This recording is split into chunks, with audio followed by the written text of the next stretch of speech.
for the benefit of the mechanics at Eastern, it'd have been better for them to leave him on the moon. What got you into aviation, basically? If I didn't feel comfortable enough to fly in the airplane, I wouldn't sign it off. I'm going down to Brazil, so I'm definitely not a communist, by the way, just for the record. I think everybody ought to drink Ovaltine, don't you? Do I look like Fidel Castro? The United States is the best country you'll find. You should stay there, demon.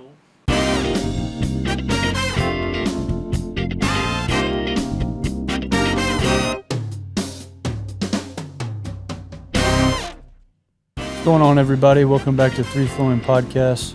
I'm the Brazilian Guru, as always, joined by... Hey guys, I'm Lane. Good to see you. And my man... Hey, this is Daniel. Nice to see you guys. I'm We got Charles Kennedy. Yeah, this is my granddaddy right here, okay, y'all? Oh man, we get the guru out of guru. So it's the guru of the guru, pretty much. Grandpa Guru. Yeah, so we're here today to talk about aviation, being an aircraft mechanic. I see you you've brought had some over 50 years of service, right? Yes, I've been over 50 years in working on aircraft, right? Wow. Gotcha. And we got some airplanes here, as y'all can see, like he was saying. Some Yeah, models. the wooden model, this one here, is a B-47. I started working on it in 1960 in the Air Force. So that's the first one you started working on, right? That's the first airplane I started working on, got trained on. This here is an SBD Dauntless. It's a World War II dive bomber.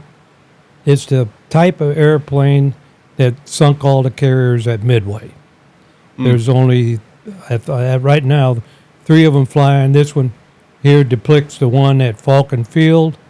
I was down there for 15 years Just after down in I Peachtree retired City. from the airlines. And I worked on that one for 15 years as a crew chief. And that was the last one that you worked on. Yeah, that's the last one I worked Yeah, the on. last I model. stopped working on airplanes 4 years ago. And Sure. Falcon Field, I might add, has it's a Dixie wing, and they basically take care of all these old airplanes that That's are Commemorative Air Force down Yeah, there. the Commemorative Air Force, and some of them aren't flying. They fix them up and Yeah. Right. then In fact, put them all airworthy. they are doing it's a P-47 right now, which is a Thunderjet, and then they're doing a Stearman. It's a bi-wing airplane. I didn't a know trainer, that. yeah. P-47 Thunderbolt. Yeah, they're doing that down there. That is a large aircraft. It's a big airplane. It's got a paddle prop. That's what. Yeah, it's got a 4-blade, but it's bigger than the Dauntless is. Interesting. They got the P-63 that I helped do down there. That's a King Cobra. Ah, yes. so- Isn't there a P-57 down there, too? There's a Is it P-50, P-51 down there. Okay. There's a P-51 down there, P-51. and that's we what did it those. Is that the worked red on- one? The red nose. Red nose, that's what And that's the original airplane that the Community Air Force started with Gotcha. back in Texas. That was the original airplane. But I got to fly it too, so fly Wow. in it, fly it. Cool.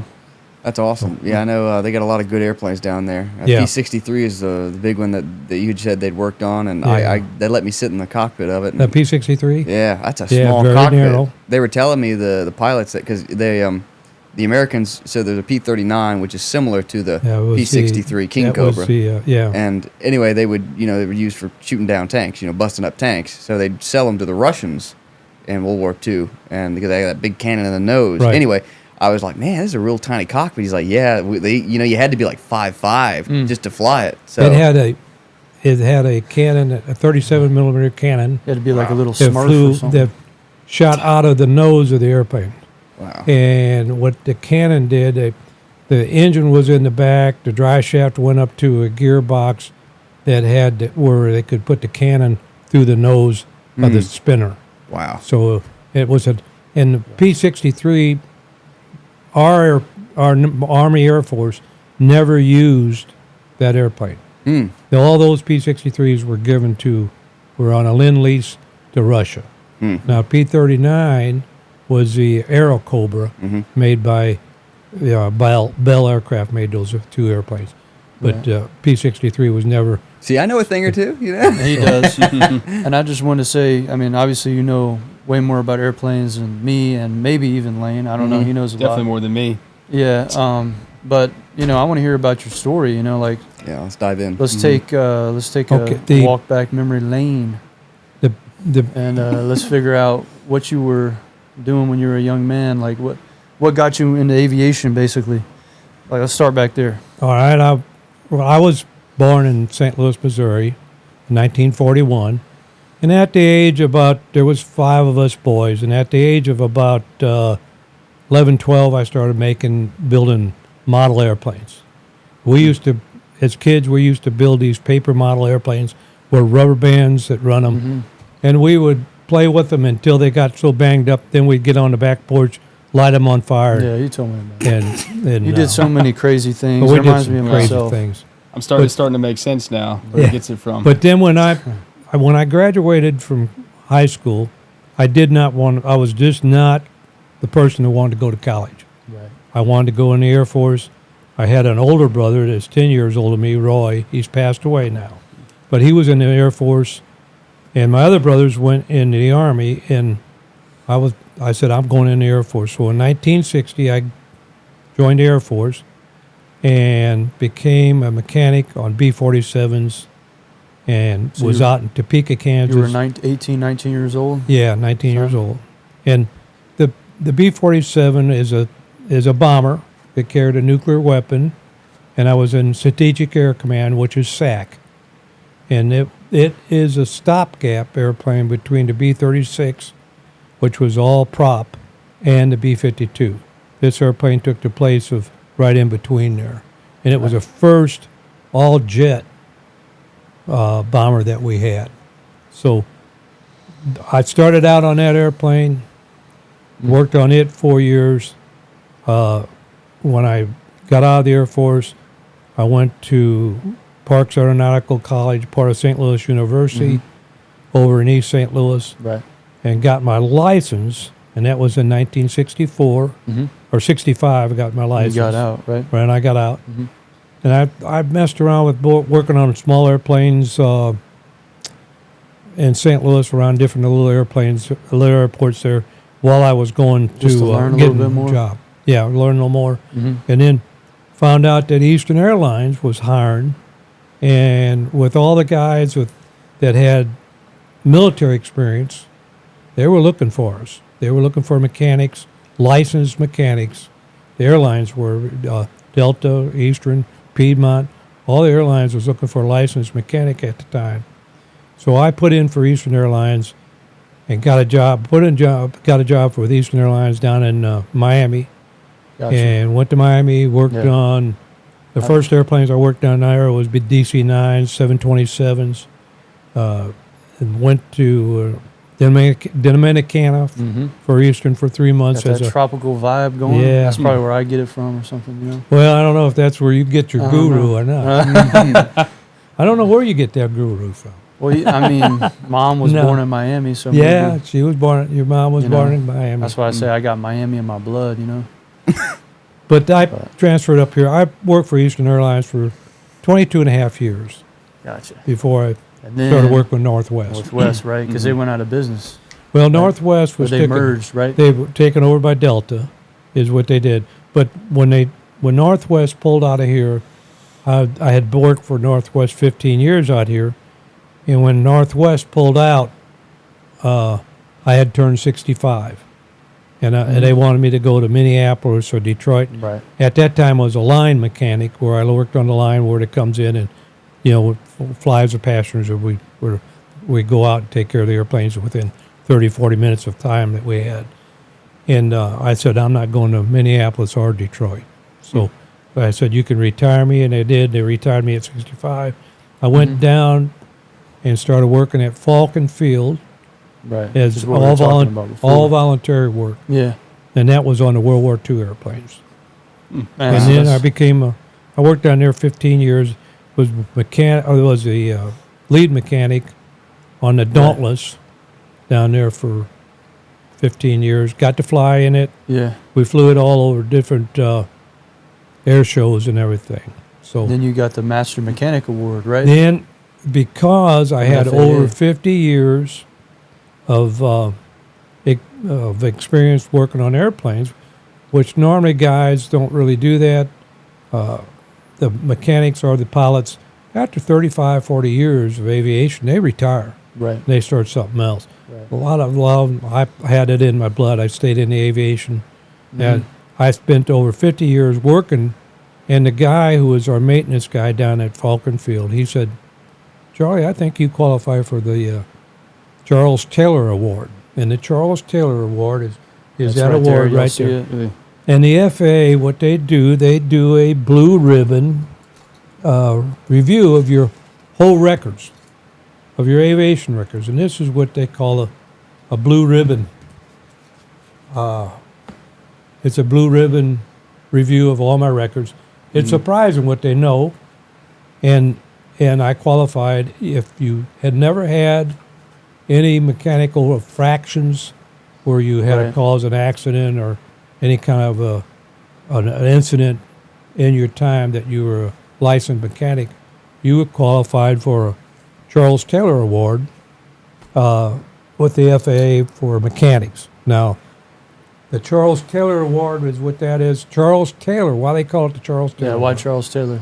It's Why not a Taylor Charles? Charles Taylor Award was Charles Taylor was a guy, the mechanic who built the first aircraft engine for the Wright Oh. brothers. Really? Wow. So look at that's that. why they call it the master. Do you think and he- it's a master mechanic. You think award. he made that engine off the brain, or you think he has some notes? No, he had made different engines, so I think He he made it- knew what he was doing. He made it on that plane right yeah, there. that Yeah. the little that's So a he white was- Now flyer. we got to Gotcha. call it the Charles Kennedy Award. He was the so- brains Yeah, now behind he the has. Switch it up. operation, then, right? Yeah, he was, and that's At a least the white engine flyer part. is what he's talking about is what that engine went on. Now, Right. the pilots, if the pilots stay in it for 50 years and never have any problem, they get the Wilbur Wright Award, Ah. and it's the very same thing Mm. that that I've got there. Why do as a they master. choose Wilbur instead of Orville? Well, it's Wilbur, Mm. Wilbur and Orville. Are we talking about Oh. popcorn or something? Orville? Orville. Orville Redenbachers Redenbacher? or Y'all seen a picture of Orville Redenbacher right now? no boy. Different, All right. different one. I don't Anyway, know if different he one. was Maybe a popping picture. I don't know if they were popping popcorn at the same time I we don't were know. flying airplanes. You seen a picture of the flyer right Both now? are pretty Okay. big technological achievements, I would have to say. one maybe a bit Yeah. more than others, but you know, one I tastier than the I other. love But my you know, popcorn. Now, there's a couple of stories about the B-47. I got to fly in it. I think it was 3 times. I flew in the first time. We went all the way to Morocco in it, and it had to be refueled 3 times. wait, from where? Where'd From you start? Topeka, Kansas. From Kansas to It was the Morocco. Middle of, to Morocco, City Silmaine, Morocco, and we were taking our bombers over there to do a reflex over there, to set on the ground for alert duty. This you got to remember, this was in the Cold War time. This in was the what year? Or in 60s. Okay. 62. Early 60s. High tension, I right? went in High 60, alert. it got out in 64. This is So- when Cuba also. Yes, Yes. Mhm. yes, I was Sweet, in the man. Cuban. Right. But I flew in that thing to Morocco, and the mechanic flew down on the side down here, and the pilot, the co-pilot was up here in the nose. Down in the nose was a navigator, and on the side where they crawl up in the airplane was where the mechanic sat. So if you bailed out, you had to go out the door. These guys all had ejection seats, but it was refueled. I think it was 3 times on our way over there, and sometimes it was at night. And I'm looking up at the pilot by sitting down. I could look up in, seeing sweat rolling off his face, and he's back and forth. Then I get on the boom, you know. Sure. Yeah. So What was the refueling plane back then? it was KC-97s. KC-97s or 707s. Okay. Or 750s or 707s. They were Yeah. the same thing. Okay. And if it was a 97 or the KC-135, the 135 was a 707. Right. The KC-97 was a 4-engine prop job. The airplanes had to actually go in a dive for this airplane to stay up enough speed to keep it in the air, because they couldn't. Right. The 135, it was so much faster than this that they had to go in a climb for the 135 could stay So that was kind of interesting. But that's how they fueled the airplane. And then the next time I flew in it, we flew over Lake Michigan, and it was a bomb one. They do a bomb run like they did it on Chicago. And I can remember the co-pilot tapped me on the head, and he said, "Look, come up here and look out." And I got up and looked out, and we were right on the water. And they were doing the pop-up bombing on Chicago. And there was you could see the lights of the town right out. Wow. So it was then the next time was during the Cuban crisis. During the Cuban crisis, they loaded all of our airplanes up with nuclear weapons.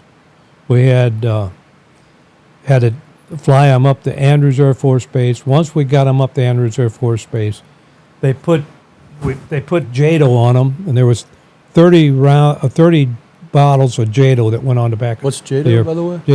Jet assist takeoff. Now, jet assist takeoff is JATO bottles, and they're all about that long. They're actually little little solid rockets. There was a rack that goes on the back of this airplane, held 30 of those bottles. Dang. And why they did that, this engines were old J47 engines, a single stage of compression, single stage of turbine. It wasn't like our new airplanes like we got now with multi-stages. This was the first jets that we really come out with, the Air Force used. Mm-hmm. And it didn't have enough power when that airplane was fully loaded with fuel, with the bomb and everything on it. It could not take off without jet assist takeoff. So that after they fired the bottles and it got off, then they would release it, and then the rack would fall off, the bottles and all. That's kind of like Ovaltine. It gives me that extra boost, you know? Well, I don't know. I had that cup of Ovaltine. Maybe I got an extra boost. Yeah, I think everybody ought to drink Ovaltine, don't you? I do, yeah. Oh, yeah. Ovaltine's pretty good. It I works like really it. well. I do. With 7 key vitamins and minerals in Yeah. it, how could you not like it? Yeah. No, look at me. Huh? So, I don't know if you know. I've At told this- 84, look Yeah, at me. 2 hip replacements, a knee replacement, you're Yeah. still going, pacemaker. Sounds like you're powered by Ovaltine as much as our podcast is. Yeah. That's amazing. It's good. And Anyway. Well, I was asking, so like with the JATO rockets, I had asked you before, this is the first generation bomber, true first generation jet bomber. Yes, it was. And there's a couple stories about this. This little plaque right here, You got it? and I don't know if you can see it on the camera or not. It's got on it B-47. mhm. This here plaque comes off of the yoke, which is the control column of the captain's area. It's right like this. He looks at it. It had a little tang broke off. As a mechanic working on these airplanes, I went out once after a flight, and sure enough, he wrote this thing up. It kept falling off of the yoke because there's a metal ring that held it on, snapped it on. Once this piece broke off, it wouldn't stay on. As a mechanic, I went ahead, took it off, threw it in my little tool bag, went over to stock, got a new one, put it back in. Had this in my tool bag when I got out of the Air Force, never thinking about having this. It's been years and years ago. I kept the bag, and I found this thing again. I thought, this brings back memories. I found out this thing is worth about $400 Dang. because they're very rare. These airplanes have all been scrapped. You'll see a few of them in museums. 8th Air Force over in Savannah's got one. They got one up in the Air Force Museum up in Daytona, or not Daytona, but wherever the Air Force Museum. And so there's very few of these. Is it Pensacola over there? Not Pensacola. It's up in up north. Okay. Anyway, there are very few of these left, and all they are is display. You Wow. know, I'd like to see that. That'd be. So it's pretty Yeah. neat. Don't worry, I won't sell it. The airplane was built by Boeing. We're talking about B-47. I was on that airplane during the Cuban crisis, and took the airplane. I was probably at the time 22 years old. I'm 84 right now, so I was about 22, 21 Wait, years I old. thought you were 60. I I'm No? 84. Oh, that's your 60th wedding anniversary. though, 60th wedding anniversary we'll get coming back up there. Thursday. Wow. You sure don't look 84. Amazing. I will say that. Yeah, hey, look Well, good. thank That's you good. guys. But I was on that airplane when the Cuban crisis hit, out in Topeka, Kansas. Mhm. We loaded all these airplanes up with nuclear weapons. They said, "Get your bag and get on it, and you'll know where you're at when you land." So we went to Andrews Air Force Base, and as a young kid, I didn't know where Andrews Air Force Base. When the airplane landed, I asked the captain. I said, "Where we at?" He said, "Andrews Air Force Base." I said, "Where's Andrews Air Force Base?" "Washington, D.C." I said, "This is not a good place if they start lobbing these things back and forth." Right. He said, "You're right, Airman. You get me off within 15 minutes, then you're on your own." And that's when I said, "Oh, thanks." But that's, So- and we were up there for about 3 months on alert duty. A lot of pressure then. Well, we did a lot of alert duty out in which Topeka, means you had to work Zondes, and extra hours, right? yeah. Y'all were working Yeah, we how were many all- hours? Well, we had to stay on alert status through that whole time. We were sleeping in the barracks, and Right. when the klaxon go off, you had to run out to the airplane. It's the old thing. SAC had a 2-man safety thing. You couldn't go out to the airplane by yourself. Right. It had a nuclear weapon on it, so it had to be a 2-man thing. So it was a safety And- thing. Am I mistaken? But did you see President Kennedy at all, or am I mistaken on that? I seen President Kennedy. Was that a different time? Yeah, that was And- up in. I seen him take off in his airplane Okay. from Andrews. Did you Up see there during the him Cuban crisis. walking into the plane, or No, no? no, Just didn't taking get off? to see him doing Okay. that. Gotcha. It was kind of interesting. With my name Kennedy, Right. when I was in the Air Force, and I was just an airman, a mechanic, I would get some officers would come up to me before they would say too much to me. "Are you any?" Because you related? John Kennedy was president at the time I was in the Air Force. And they said, "Are you related to the president?" Wow, You should have told him, yeah. Oh, you Well, did? of course. You said My that? name's Kennedy. That's Yeah. I for some should have relation. known you said Probably got that. some special privileges. It for was- sure. It was kind of interesting. What did they say when you said? Oh, they just, a lot of them knew I was just Oh, joking. you were That's BSing them? funny. So, That's really cool. Yeah. I I know. can only imagine. I mean, any more stories you got? That's great. I'm amazed that you worked on the first generation jet bomber. I mean, my biggest thing, what I'd like to tell you guys is, if a young guy goes through high school right now, this is for right now, these young guys coming up, and they don't feel like they're college material, they need to go to a vocational school. A mechanic school is an ideal thing. I spent 2 years. I went to University of St. Louis to get my license, and I had to go through electrical, hydraulics, all the different systems on the airplane is what you study, and that's how you get your license. And then you take an FAA exam at the end. But it gave me a very good income because airlines need these people. You don't have to have a college education to do this, and it's a very good vocational Right. thing to go into. So that's just putting in a plug for A&P mechanics. And the A is for airframe, the P is for power plant. So they used to call it A&E, but it's any A&P right now. So, Yeah. That's cool that you were like in the Air Force during such a I was, tumultuous time too. yeah, I was in there 4 years, and then from wind to wind. from 60 to 64. And when I got out of there, I come back to St. Louis, and I worked on small airplanes, and then while I went to school to get my license. Gotcha. I went to, kind of interesting, I went to school at Parks Aeronautical College, part of St. Louis University, and it was over in Cahokia, Illinois, right across the river from St. Louis. At the time, they were building the St. Louis Arch, which everybody is familiar with now. I actually got to see him build the arch, but I was taking flying lessons. I didn't see sighted. Me and my wife was married. We had no kids. and I was on the GI Bill, and I could take flying lessons on the GI Bill and get my private pilot license. And so I decided that's what I was going to do. My older brother had his license, and he had a half ownership in a little airplane, a Cessna 172.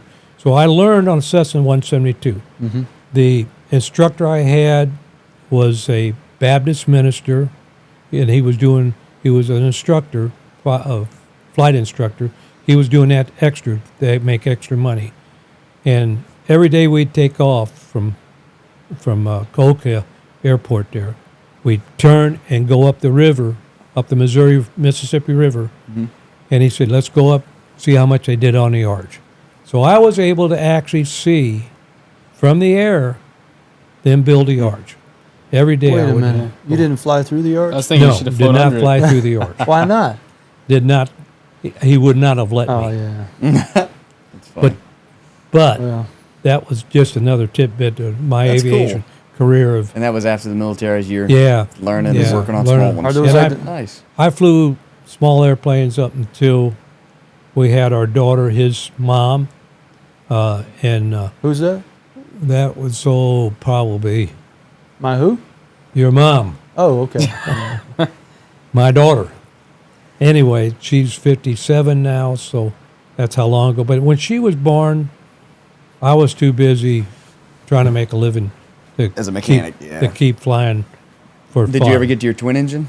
No, He was never too did. busy flying through arches. That's cool. I'm wanting to fly through arches. No, Yeah. That's cool. And I had a question too, because during the Cuban Missile Crisis, as tensions were high, I know they had the F-8 Crusader, and that's the one that went across and that snapped incriminating pictures Right. confirming the missile sites Right. that the Russians had put in Cuba. I didn't know if you guys did any patrol out on the coast, because I know I've talked to others, and there's all sorts of different types of patrols with bombers and whatnot. we at our time, I don't know what else the Air Force did, but our time we were in Strategic Air Command, and we were sitting there with the weapons to go to Russia. Mhm. It wouldn't really if Russia would have done something down there, and there was some talk about Russia blockading and everything. That was a different deal. Hear that? Uh-huh. Daddy Putin better watch out. Well, it Oh, wasn't Putin boy. at the time; it was Yeah. Gorbachev, but at the time, that's what our targets was Russia, and that's where the. But they did away with SAT, right? Yeah. So, well, so and you were this airplane used to fly some of the Chrome Domes. Now the Chrome Chrome Domes, Dome. the Chrome Dome was called. They would keep B-52s and B-47s in the air all the time, and they would go over close up around Alaska, close to Russian border, and fly close to. Flexing on them. Right? so They were fully loaded. So you weren't Fully doing loaded. patrol around the United States. You guys were long range. Long range, Going. If someone never happened, you were in the air. One of you all was in the air. Well, Um, I wouldn't have flown with. no, them. no, but Yeah, you're, but one of you the as a airplanes. crew. You'd be in the air ready to Yeah. strike if they Yeah. ever did. Okay, Yeah, interesting. one of the crews. Yeah. So that's the story on the B-47. I've worked 4 years on it. That's where I got my teething, you might Teething? say, as a mechanic. After I got out of the Air Force, I Probably had break your teeth if you're I've tried to You chew could bite on it that out. on the before. wing. But I I wonder how many planes have his bite marks in them. I know. no, I don't take too many of my bite marks are in them. But after I did that, after I got my license, I went to work for Eastern Airlines hmm and worked on DC-9s, 727s, 757s. We would taxi them, because we were licensed mechanics. We would taxi those things from the terminal to the hangar and that kind of stuff. We always did all that kind of stuff. So when did you get hired at Eastern? 1968. Okay. Yeah. So 1968. you were there for the golden years of Eastern. Yeah. Oh, yeah. And I met his friends too. They're real cool. We went to Yeah. Partners Pizza in Fayetteville. That's how he got the hat. Yeah, that's how we got the Ah, hat. nice. Actually, there was a guy, a Delta pilot there, Good who hat. had The known Delta, yeah. the Eastern guys, and he said, "Who's the senior guy at this table that worked at Eastern?" And nobody raised their hand. And he looked around and he looked at me and he said, "All right, well, I'll give it to you, young man, since you're obviously the youngest of the He bunch." said, here." "Who does he belong to?" And I Yeah. said, "He's my grandson." So And he said, that's how "I'll I give-" got the hat. That's so we awesome. appreciate That's a you, great story. Mr. Delta Pilot, if you're watching. Yeah. That's My awesome. grandma actually, she worked at Eastern too. Oh, She was okay. working in the cargo department, kind of during that same time period. Carrying Ah. them hefty loads of cargo. Well, I mean, not exactly. Not but, exactly. more like logistics and stuff. She's not like lifting weights. But Yeah. I worked at Eastern in Miami for 10 years. You were and then I- stationed in Miami, okay. Yeah, and transferred up here. I started in Miami. You should have stayed there. Then I could be there. We could all, our Ah. family could be there, but then we would have never met and probably had this podcast. So, That's true. but then I would have the Latin culture to appreciate. Well, You know, You still do appreciate it. I Yeah. think it's interesting how just in our lives, how if just anything was different, you know, we probably would never even be here in this moment. that's true. So all these small things, It's they so weird really to think about. add up. It's like going back to the Cuban Missile Crisis. I don't know if you heard the story about how it was just like one Russian soldier that made the decision not to launch the nukes at the U.S. Oh, yeah. You at know the that- time. They were very concerned about the Cuban. Casco wanted to hit the ships Mhm. that was out there blockaded. And the Russians realized then this could get out of hand. And because Castro was a little bit Let me go. Authentic. Oh, a little bit get out of Off hand. his rocker. A little crazy. Oh, Yeah. crazy. Yeah. And man. that the beard. Russians realized this could get out of hand, and they did back off. I think they tried to assassinate Castro some crazy like 900 times. I got a Castro. Do I look like Fidel Castro? A little bit, Maybe. Y'all with the see- You beard. need a longer Y'all beard. see- seen a No, picture of me and but- Fidel Castro side by side right now? Maybe when you get Comparison. back from It's not Brazil, when you comparison get you a wanna little have me. tan on that, You when made you to- get a little darker. That's right. This Yeah. is not a comparison you See, want made. I'm going down to Brazil, so I'm definitely not a communist, by the way, just for the record. But Sorry, Thanks for haters. specifying. I was concerned. sorry about So that. when you asked if Kamala Alright. was, Yeah, I got a story for you. One of my neighbors down the street, he's no longer with us. He's a World War II veteran, but he flew for Delta. His name's Mr. Carr. Anyway, he flew the L-1011, Yeah. and he said he was flying down to Miami, and take the outwater, the out route, going down. Anyway, he saw kind of like a shiny speck out in the distance, Mm. and as he kind of got closer to it, he realized it was a Russian, beer Oh. bomber. Oh yeah. Beer bomber? And Bear bomber. bomber.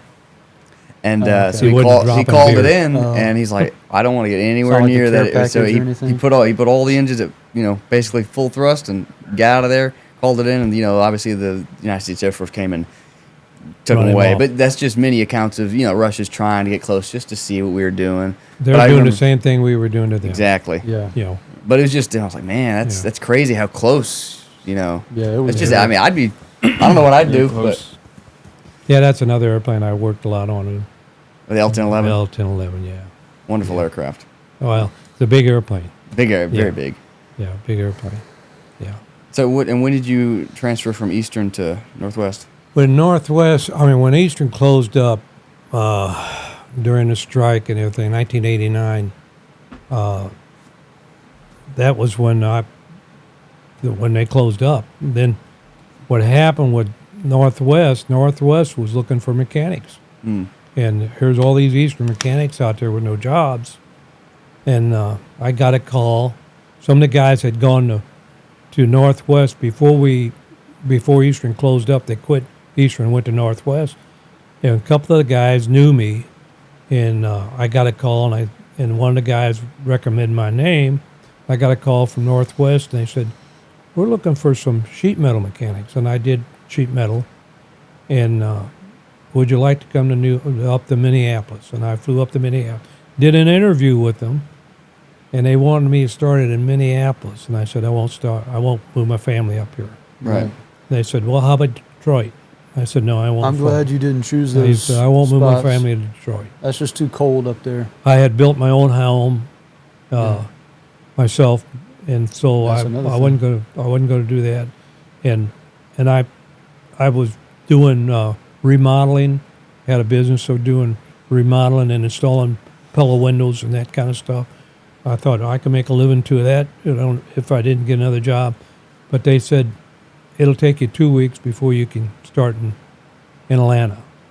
So I waited 2 weeks, and they said, okay, they sent me a thing to start at Northwest, and it was kind of funny because when we went to Northwest, there's these DC-9-14s, the little Dash 14s that Eastern Airlines used to own that I started on in 1968.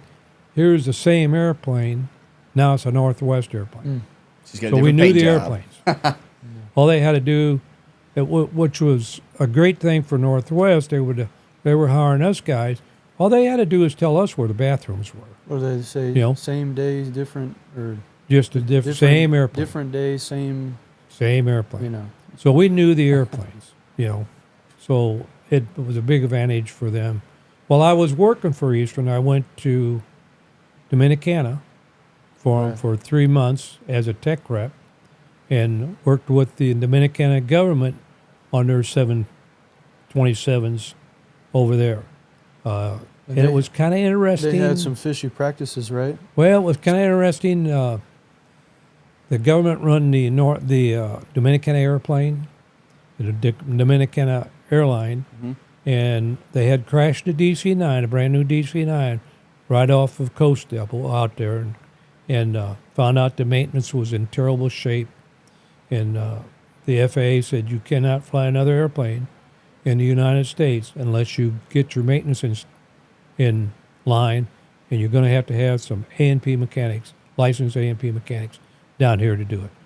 They owed Eastern Airlines a lot of money, Dominicana did, because we were taking care of the airplanes that came up to Miami. Right. So they came to me and said, Charlie, would you like to go down to Dominicana for 3 months as a representative? Show them how to work on the airplane.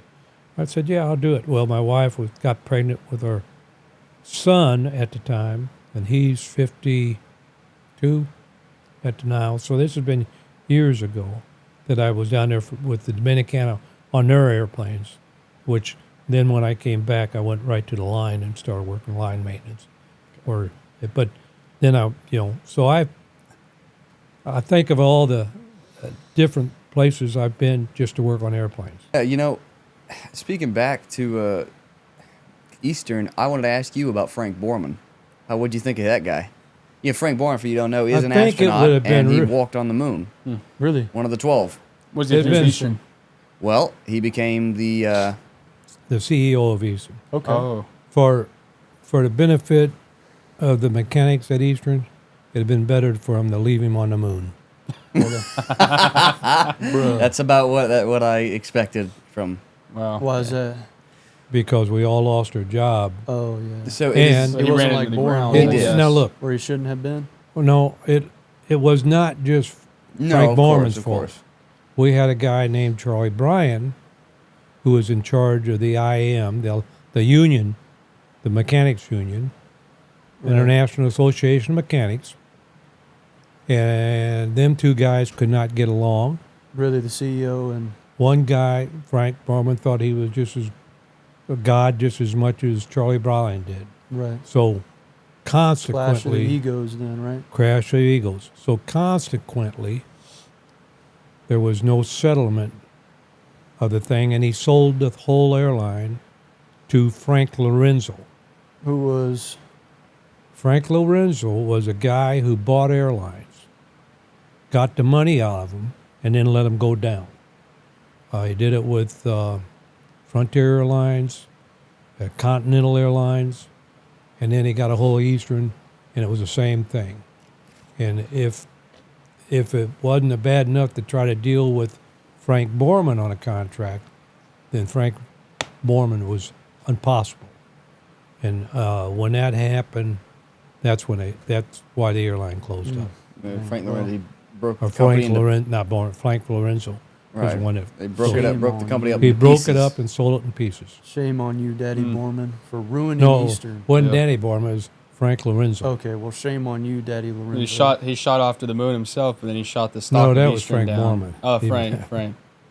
But That that, wasn't too good either. well, the Frank Borman and Charlie Bryan couldn't get along, so Frank Borman pulled out the whole thing, and they sold the airline to I mean, Frank look, Lorenzo. You've been out of it for Okay. so long. Frank Lorenzo was You don't. one that really closed the airline You don't down. have to. You don't have to leave anything, you know, Oh, on the moon. Like I think we want to know your true thoughts on it. You know what I mean? yeah, On the moon, yeah. it really wasn't. It was a Since, I mean, combination of the guy who run the IM, our union, Frank Yeah. Charlie Bryan, and the Okay. combination of Frank Mormon Right. not getting along with him, and then him backing out, Right. and the airline was sold to Frank Luenzel, who was notorious of just piecing airlines out. Now, after he pieced out Eastern Airlines and caused it to go out, Congress made a thing that he could not own another airline. Really. Good. And it was because they could see what he did. He was running companies, not just Just to get Eastern the money Airlines, but they basically were. out of it. If you think about Eastern Airlines, was a big airline. Huge. Right. It was one of the biggest airlines Man, in the I'm country. trying to imagine if I had enough money to like buy an airline. You know, what would that be like? Well, it's You interesting. You don't want to buy an airline. Probably not. I read, I don't know, I believe this is true, but Virgin Atlantic, when they started, maybe I think it's Virgin Atlantic, I might be thinking of something else, but they created an airline, and they had called NASA and said, "You have some 747s," and NASA's like, "Yes." It's like, okay, well, could we use them? Could we get them leased to us? I'm like, no. So hung up the phone, and so who is Charles Branson? I think it is, or Richard Branson. Richard Branson. Richard Branson is he's Yeah. a Virgin Atlantic guy. Anyway, I think I remember he, him. he called him again and said, "Well, what if I give you this number and we do it this way?" And he said, he's very masterful in the way of articulating himself. And NASA's like, "Okay, fine, I'll lease you this 747." And then they are, because they had already had the ticket sales for the airplane that they don't have for the airline that's really not existing, but they got NASA's 747 leased to Man, them. He was a Created the sales airline, papa or and then of something. course it multiplied how from to there, sell. and the Virgin Atlantic still is existent today. Yeah. I'm pretty sure, I'm not making that up, I'm pretty sure that's how it is. Yeah. So Yeah. reminds Am I me of right? You, like how you craft your words and stuff. I'm a little. You Yeah. know, like got a sales daddy or something. Well, anyway, I just thought that was an interesting how Yeah, that was one of the ways. If you guys are not old enough to remember, back, I can remember as a mechanic, back years ago, as it was in the 70s, early 70s, there was a prediction that there would be a reducing of all these airlines. And there has been. You have no longer Pan Am, no longer have TWA, you no longer have Piedmont, you no longer have Southern. U.S. Airways. U.S. Airways. You don't have Continental. And if you look, the American Airline, United Airline, and the prediction at the time, they weren't sure if it would be Delta or Eastern would be the one that would come out. Well, Right. as it was, Delta is the one that came out of it. They're no longer Northwest Airlines, and that all Right. went to Delta. The Northwest merged with Delta, right? Right. Northwest merged with Delta. And that all this stuff was kind of a prediction of people who run airlines. They could see that there was too much competition Right. to make any money. And you had to get the airlines, a smaller group of airlines, to make any Right. money. So it's not like a monopoly. That's but why Spirit Airline right now is just about to go out of business. They're I love those yellow planes. They make well, me so they're happy. they're about to go out of business. Can we see a now. picture of a yellow Because plane? because you Put that got in the last episode. the larger Yes. carriers now would be United, Delta, and American in United, but then you have Frontier, Spirit, JetBlue, Allegiant, Yellow school. Yeah. bus. There maybe are some little other smaller. smaller airlines, Yeah. but your big airlines like Delta started out as a crop duster, and that's what Eastern started. My question is, why aren't they yellow? Going back into with the absolution of the airlines, Southwest has stayed around, and they're maybe considered a big airline, but how have they been able to stay afloat? Yeah, it's the one type airplane. Theory of, and not going. They don't go along overseas flights. They're all domestic flights, and they can use the one type airplane, that 737, Right. and so you got that part that fit that airplane will fit this airplane. You don't have to have a stock of a bunch of parts, and that's all cost. So if you can hold your costs down, you can hold your tickets down, and you can hold your competition down. Wow. So it's part of, it's just economics. Now you got your bigger airplane or your bigger airlines, American, United, Delta. They're doing long haul flights that the airplane might fly 12 hours. So now you got to have something that holds a lot of fuel. You got to have something that's going to make the money on that long flight. You got to have the seats that you can put enough bodies in there to make the money off of it, to pay for all that fuel. So yeah, there is a drawback some, but now Southwest can't go on long flights, because they got a short haul airplane. So yeah, now Delta's got short haul airplanes and long haul airplanes. So does American and United. So, but Interesting. that's the basics there. That's good Very cool. context into airlines and all that stuff. Absolutely. And I think you told me something one time, and I don't mean to go back to the B-47, but how they ejected. I thought that was interesting. You said they had because the navigator at the bottom here. Ejected. They Yeah. ejected downward. Yeah. I'm like, what the heck? So Really? They just shoot you down to the ground? No, No. they had to have a certain altitude that he could inject. And more than likely, they had an airplane, and I can remember it was when I was in the Air Force. They were taking off with JATO, and one of the bottles broke loose and turned inward, and the whole back of the airplane is full of fuel. Oh, So the back of the airplane caught fire right at takeoff. And the tower called him and said, your whole airplane's on fire. So the pilot took it up as high as he could, pointed the nose up before they could all get out. And that guy, Jay, instead of going down to the ground, he went out this way, right. and then right. he was able to survive. Now, the pilot didn't survive.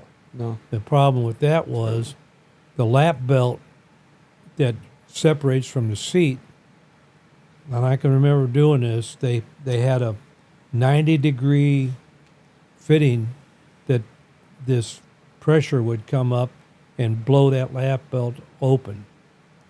And what was happening, they were finding that these 90-degree fittings were aluminum, and they were breaking right at the 90 degree. So they put 45-degree angles on, and it was a thing that we had. It was called an AD note, where it's an airworthiness note, where you go in there and change that. That belt never was changed. His belt never separated him. It broke and didn't put him out of the seat, and he come down in a seat. Didn't make it, but the rest of the crew made it out. And I think that was up north somewhere where that happened. So It wasn't at he our was supposed to base. separate from the seat when ejecting. They had Instead, he stayed They strapped got to in get him his out of seat. seat. You got to get out of seat. Yeah. Now they got him if you'll watch, and you can watch some of these films where these guys will eject out of a F-18 or F-14, you'll see them go up, and then you'll see the seat being pushed away from them. They're being thrown out of the seat. They got to get out of the seat. But where's the parachute at then? The parachute is on them. Oh, it's on them. Yeah. Really? On the their parachute. back? Yeah, it's not on the seat. Really? Yeah. So it's on- like a backpack thing? Yeah, it's on them. The parachute is Okay. on them. They don't hook the parachute to the seat. I thought they did. No, Oh, okay. no, the seat has to separate. Huh. You got to get out of seat. Right. Yeah. Otherwise, you're going to come down with the seat, and that's not good. I remember a story someone told me. One of my dad's old, Air Force friends, but he was in Vietnam, and he had shot down a MiG-17, and he had just, shot him down over here, and he rotated to kind of look at him. He saw the guy, comes out of the airplane, seat goes up, but his chute doesn't deploy, and they can't get separation from his seat, and he just watched him Oh yeah, go down. Go right on down with the Yep. seat. Yep. Yeah, the canopy has to come off first, and then That's another story. That's interesting. I'm glad I asked. Yeah. Full of stories. Absolutely. Well, after you've been in aviation a lot, as long as I have, you've seen an awful lot, you know, and especially in the military. There's the aviation in the military is quite different than the aviation in commercial. Commercial aviation is quite different, you know, Yeah. than the military. Military pushes the limits a lot. Where one of the main things you, as a mechanic, is drilled in you is a safety factor, and that's something I've always kept in mind. Anytime working on airplanes, if I didn't feel that I could get in the airplane and fly with it, if I didn't feel comfortable enough to fly in the airplane, I wouldn't sign it off as airworthy. Right. You know, a lot of people say, "You still flying that thing?" If I didn't fly in the old World War II one down at Falcon Field, the Dauntless, if I didn't think that airplane was not safe enough to fly in, I wouldn't have got in it. So you got a safety factor that is main. That's one of the main things about commercial airlines. One of the main things is safety. Safety, safety, safety. Yeah, you got to make sure everything Well, works. you're hauling people. I mean, you're hauling lives. Yeah. So Your lives in your hands. yeah, and mechanically wise, you can't have a guy that is not fully aware of what he's doing. You know, you can't have somebody on drugs or something like that. Right. Right. Yeah. There's and been we were crashes where We mechanics were haven't done their drug test job. all the time. you Well, know. that's why you got this award. Yeah. Well, yeah, it's safety, safety, safety. Mm-hmm. And that'll go along with your everyday life. You get that stilled in you. I got that stilled in me in the Air Force. Is a safety factor of it, because you've got guys relying on your life. You know, as a mechanic, and the pilots will tell you. Your dad will tell you. The mechanics is what they looked up to because they're the guys that kept the airplanes going. You know, they might have been on the ground all the time, but if they didn't know what they were doing on the airplane, you didn't want to take the airplane. You know, True. so I didn't get on the PA and say, "Folks, I'm just going to practice on this airplane for a while, and I'm going to let you go." You know, Yeah. I think half the people would get off. You know. Maybe if not all of them. Yeah, we're not going to practice, you know. So, and we had a sign airworthiness release on the thing, you know, wouldn't if something was wrong with it. So, Well, you know, I'd say one, thank you for your service. I Oh, appreciate that. thank Appreciate you. you, Granddaddy. Yes, thank you. And Thank you. congratulations on the certificate. That's, I mean, Well, I've already thank you. think you're a cool guy, but now it's just, I mean, it's just going up there. But I also want to congratulate you too.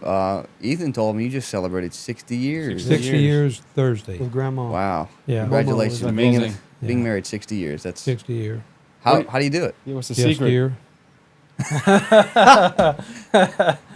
Carson, there you go. Take note. I've already told Carson. I got to take note I've already too, told don't I? Carson. That's funny. No matter if you're right or wrong, just yes year. Yes. We'll dude. see about that. I don't know. Rachel, what I do you don't think think? Ethan can do that. No, I can't. You'll find out it'll do be a lot better than arguing.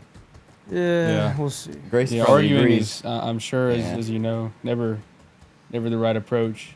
I don't think. So How did you meet? it's kind of funny.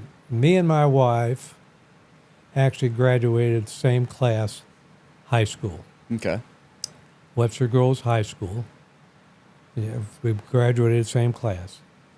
She knew of me because one of her friends' sister married one of my oldest brothers. So she knew of me, but she wouldn't have anything to do with me when I was in high school. She thought I was a hood at the time, they call them, when we were just kind of bashful young guys that kind of hung together, and we were kind of wild guys, you know, wasn't one of these real yuppie guys. So You you know, weren't, you weren't a so cookie cutter, is what you're we saying. want a cookie cutter. Glad to we hear we that. kind of you know, I know but what you mean. I tell everybody it took 4 years of the Air Force to refine me before she'd have anything to do with me. Mm. So it was after I got out of the Air Force that we got married. And how'd No, we you- got married. How'd you in 60. reconnect? Yeah, how'd you? Yeah, well, I come home and they had fixed up a blind date with me, with her. My sister-in-law did, and my brother's wife, and we went on a blind date and we hit it off.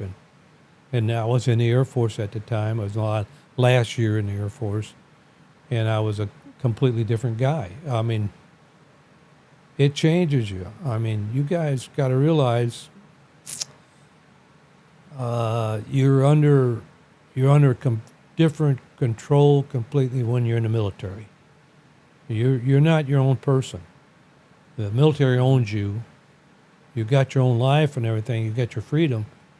But when you're called up on to do something, there ain't no questioning. You Just you get up have and to do do it. it. Yeah. It's not like a college kid that says, "Oh, I can do this." Or I Yeah, can, like I'm just gonna sleep in, not go to class. Yeah, I'm gonna sleep you in. know. I can miss Man, class. too and many all of that. those people. You're No. gonna do it, and that I you're gonna saw do it in now. college. And if you don't, you'll get in trouble. And a couple of Go to times jail. you've been recommended. They, Yeah, you'll straighten out, or they'll straighten you out one way or the other, or put you out. exactly. So it's not a. And then when you're dealing with what the military guys do, you're dealing with other lives, other people's lives. You learn some responsibility. And some of these guys don't learn any responsibility. It's all for them and not looking out for this fellow person. So there is an advantage to the Air Force or the military. There's 5 of us brothers. We all were in the service. 3 of us went in the Air Force. 3 of them went in the Army. 2 of us went in the Air Force. Me and my older brother he was 10 years older than me. We went in the Air Force. My younger brother and the other 2 older brothers went in the Army. I don't know what was wrong with them. They lost their mind or something. Because I was in the Air Force at the same time that my younger brother was in the Army, and he was stationed in Munster, Germany. And when we took our bombers to England, Fairford, England, and stood alert duty, I was able to go see him. And then I brought him back. He got a leave and got 3-day leave where he could come back and come to the Air Force Base. And when we got in Chow Hall and they asked him how he wanted to fix his eggs and all that, he couldn't believe it. I said, "Well, you just picked the wrong service. What do you want on your ice cream? Want some chocolate on your ice cream?" Yeah, that's funny. Got I treated said, well. and, the Air Force treated me well. Very good. Very good. It was very good. They say that. So Yeah. you'd say like what's missing from society these days is discipline, or What is missing for society today is discipline. And one of the problems we have that I can see as an 84-year-old man, we have too many, the cost of everything in this country has got to the point that the mother and the father is working. Mm-hmm. And the children are being raised in daycare Right. and they're not Tragic. being raised. My mom raised us. If we got out of line, I mean, my dad come home, we were in trouble, or my mom would take care of it. But it's not Mama that would way wait. now. You're afraid to look at your schools. You can't discipline kids. Right. I could not be a school teacher. I would couldn't be either. going. I'd be in jail in a minute. Yeah. I'd snatch up some of these kids and paddle them. Mm-hmm. Yeah. And what are you doing, beating my little kid? Bring back No, I'm paddling. trying to discipline the kid. Make I'm paddling not great trying again. to kill him.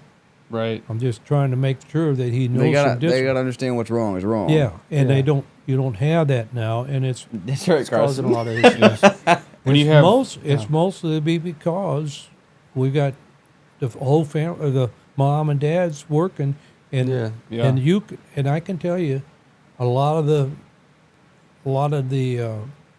women, not against anything against, but they're looking at their careers because they found out now they can make money and have a career, which is good to a point that, yeah, somebody's going to take care of kids, That's you true. know. But then in doing so, by making money, then things have kind of just balanced out to where it's so expensive, it's almost Yeah. exactly. and- People Well, can it's lose also focus, both it's also mother and father. mismanagement of money too. I will say. I think It's- people mismanage That's their true. money. Yeah, mismanage their money, you know. Those two. My That opinion. is But things have gotten pretty expensive. True, Like but the price of a house nowadays Yeah. versus like price of house when when you nowadays were is- buying. It was terrible. True. It's terrible. Yeah. I built my own house 44 years ago. You guys have seen it. I Mhm. borrowed $40,000 to build that house. Wow. So, and it's worth what, $400,000 now they claim, and it's got out of hand. The cost of homes for a young couple like these here that is going to get married, Mhm. they'll go buy a home. Almost both of them's going to have to work to be able to do it, Yeah. and that's part of the American dream, is to have your own home, and be able to have your own things, your car and your home. You got to have transportation. Sometimes the Yeah, American dream, as nowadays, it just stays a dream. Yeah, look at you guys. You guys are all three. You guys are in a situation where you're trying to do everything you can to make money. I did the same thing. When I was working on airlines. I worked different jobs all over. I worked at Print Air, I'd work at Eastern, an afternoon shift, and go right up to Print Air, and work in the morning, and then go right to Eastern. I might get 4 hours sleep a night. But my wife did not work. She took he care of was the on kids. the grind. I was on the grind, He had just that like you grind set. guys Yeah. are right now. You're on the Yeah. grind. Yeah. And Yeah. it takes a toll on you. Yeah. But that was the only way that we could Exactly. do it. Sometimes Nowadays you just can't. have to. You know, You got to have the wife working too, and that's not good. It's True. it's. I saw this old commercial. I think it was an old Volkswagen commercial the other day. It was talking about how, you know, for like whatever it was, like $5,000, you know, you could buy like all this equipment, you know, appliances and a Volkswagen, you know, and it's Yeah. like unbelievable that it used to. I mean, I recognize people made less back then too, but I think proportionately it still was better than today. So Yeah. You got to I work think- harder now. For sure. I look at a dollar bill now, and it's worth about 25 cents mhm. or 20 cents of what I'm used to of seeing years ago. You know, $1 we know $1 that's called- will not get you. Like I go to the convenience store over here, I get a candy bar. You gotta have a $5 bill. yeah, Crazy. yeah. I can remember you could buy candy bars for 10 cents, 10 cents. You know, I realize it's economy. We want a good economy, want a strong economy, but we've got to the point in our country that almost certain things are out of reach of the average person, and kind of feel sorry for the guys who, you know, hasn't got the skills. That's why I say, get a good skill, and you'll Right. do all right. You Right. know? Yeah, So- so I guess it's part of the next question I had. Naturally, like, how do we fix it as a society? Man, it's hard for me to say. I don't know. I'm 84 years old, and I can look back and I'll say, how do we get out of this situation that we can't afford homes for young married couples? Mm-hmm. I don't know. That's beyond my comprehension. You know. I was just say you majored in economics, so maybe you Yeah. can tell us. Well, I mean, I think one thing we need to increase housing supply. You know, that's one thing we need to do. Yeah. There's a lot of too, like, especially like out west, there's a lot of federal land, you know, that we could build on. Two, there's a lot of people like the developers. They know that they can make more money building these big multifamily apartments too, where no one can buy, and it's just rent. So regulations too. One of the problems we have here in this area is people leaving California. California people coming from California has got a pocket full of money because a home out there is over $1 million. Yeah. So they came in here, and these people are selling their houses for maybe $150,000. And these people, boy, they don't hesitate at all. So you got your realtors saying, "Ooh, we got to raise the price of homes if we're going to make any money."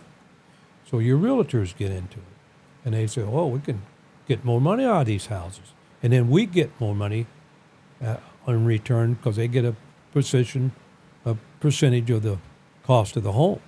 So if you can sell a house for $500,000 and they're making $20,000-$30,000 on the deal, then instead of maybe $10,000, yeah, they're, and Yeah. and you got people who's got the money to do it, coming from California. Yeah, it's kind of tough, and Hear that? We don't want you California cookie cutters coming over here. They were getting priced out of the market, you know. But then on the flip side too, I've noticed like when I go on like Zillow or these other places, there's still houses in like West Virginia you can get for like $30,000. Yes. True. You know, Yeah. so Mississippi. so too. it just depends on I the guess it depends on location. the local area. Now, don't get me wrong. I'll tell you guys right now from somebody who has been in different countries, that's the best country you'll ever find. That's true. Mhm. United Absolutely. States is the best country you'll find. I don't care if you go to England or any place else, you'll find United States is the best country you find. These people like Rosie O'Donnell going over to Ireland, and am I glad she's in Ireland? But She should stay there. Demon. you know, that is not that's not her politics is what it. Yeah. Antichrystal energy. So Yeah, I mean, at least she chose another good country to go to. You know, Huh? Ireland. At least she chose another decent, you know, good Yeah, country Lock to her go up. to. Lock Yeah. her But up. A lot of Lock people her they up. don't realize how good we have it here in the U.S. They take for granted that we have a country founded on a constitution and, That's and true. They rights take it, that we they, have. they take everything for Um, granted. Don't even get me started on that. There's so many young people that are some of these so young, ungrateful. some of these young people. They complain about everything, about their little Starbucks crap. You know, like get over it. Build something with your life. Stop being a cookie cutter. Stop wanting things given to you. Start building your life. Stop being an idiot. They really need to have more discipline You're on stupid and on lazy. what they do. And you need to improve your life, and I'll help you do it if you want that help. Because I am a guru of fixing your life. Grace, you getting all that? If you want me to help you, I'm here. But I doubt you want my help, you idiot. Let's hear Grandpa Well, Kennedy. It's a matter of Irritating. they've never been outside the country. Nope. They've never known what is outside the Never country. worked a day in their lives. That's true. And well, some haven't worked. You know, Haven't worked hard. Yeah. I was talking yesterday. There was somebody, you know, said they're content here. They don't even know about the world outside of the U.S. You know, and it's like that's just how To can you me, have perspective Yeah, I that can't way? understand that. I've got. You know, I've told our kids when Eastern Airlines went out of business. Here I was out of job. Now I was doing odd jobs with my hands, and I told the kids at that time, with my son and my daughter, I says, as long as I got these two things right here, and I can use them. They're pretty big, by the way. Y'all see? Well, Look at those. See those meat hooks? they've been beat up Meat pretty bad. Those are But 50 years of. as long as working on- as you got these right here, and you got something up here, Yeah. which all we should have, Yeah. you can do something to make a Exactly. living. You might Yeah. have to dig ditches. You might have to drive Uber. A lot of people do that You now. might have to do or that, but Whatever. or you might have to flip hamburgers. Right. But you For a can make a while. living. Don't Yeah. these people who just they don't do anything, and they think the country ought to Yeah. or the government ought to take care of them. mm-hmm. We're the ones that's taking. Yeah, care you're a of them. problem, bro. Like I'm No. not. I'm done paying my taxes for you. You better get up off your ass and do something. Well, the IRS is gonna have something to say about that. yeah, they'll Well- get you too. It really is bad when you think about it. The person who's paying the taxes is what's taking care of these. So I'm you're paying saying for to you. people that you know you recognize things are tough, things are expensive, but you can still work hard and you, can still dig your work- way out of Of it. course. You can still work hard. So, But it's you good. got to put your mind to it. You can't say, oh me, I'm poor. And I'm just going to live underneath the bridge. Mhm. You know, you do that, and we Yeah. got too many people. Most doing people just give up, And you too got- easily. that. Then you got some of the Shame. government, some of our people in government say, oh, we need to take care of these people. No, they need to take care of themselves. Exactly. Mhm. They should You cut know? all funding and say, So- okay, all right, now you have to work, because then they will be forced to do something, and then guess what? The economy will get better. Their communities will get better because people will Yeah. be more responsible.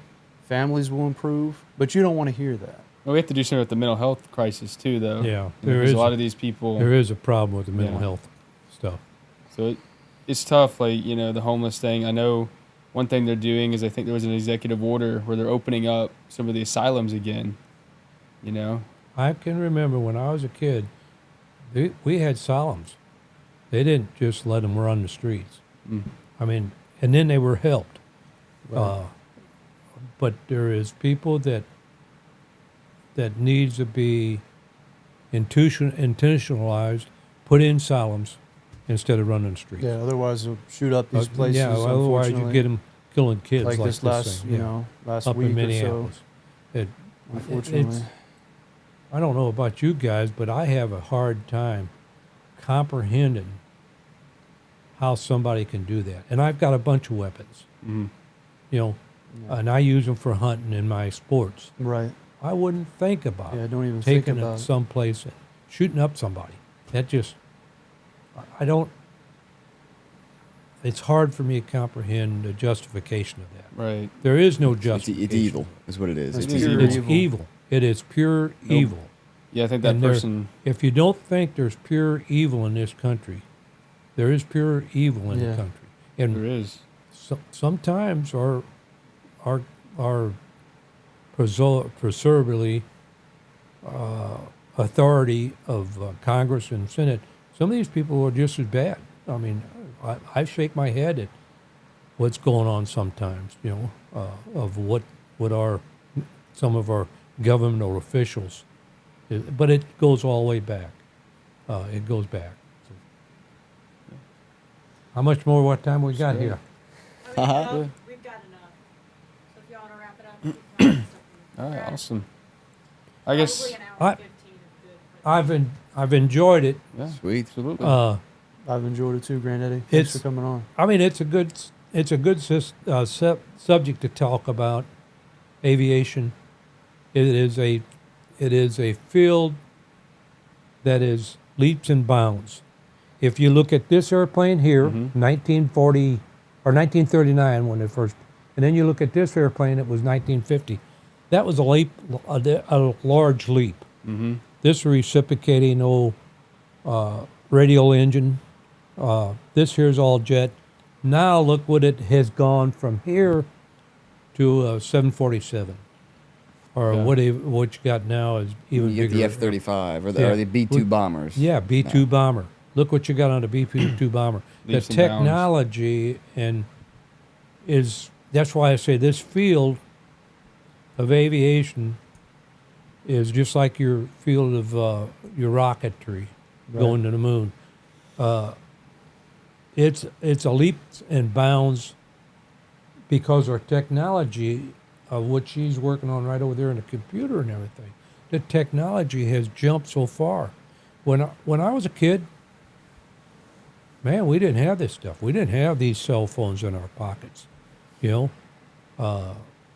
didn't have the VR. He was using, y'all probably seeing maybe a picture or a video of him using I don't know if it's not an Oculus, but it's the Facebook Meta, what is it called? MetaQuest? The Yeah, he was using that, and that's like call an that? example, though, right? Oh yeah. You Metaverse guys didn't have things, yeah. that, right? Oh no, didn't have anything. Chris, what is that? So I mean, that was pretty interesting, right?